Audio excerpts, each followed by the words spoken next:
Promo റിവ്യൂയിലേക്ക് എല്ലാവർക്കും സ്വാഗതം. ഈ റിവ്യൂ ഇഷ്ടപ്പെടുവാണെങ്കിൽ ഒന്ന് ലൈക്ക് ചെയ്തും സബ്സ്ക്രൈബ് ചെയ്തും സപ്പോർട്ട് ചെയ്യണേ.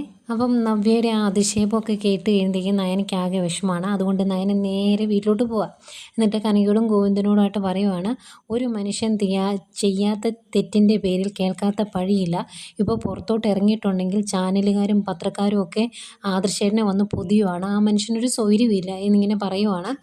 ഇത് കേൾക്കുമ്പം നന്ദു പറയുന്നുണ്ട്, സ്വന്തം കുടുംബം തമ്മിൽ തല്ലി പിരിയാതിരിക്കാൻ വേണ്ടി എന്ത് ത്യാഗവും സഹിക്കാൻ തയ്യാറാകുന്ന ഒരു മനുഷ്യനാണ് ആദർശേട്ടൻ. ആ മനസ്സ് നമ്മൾ കാണാതെ പോകരുത് എന്ന്.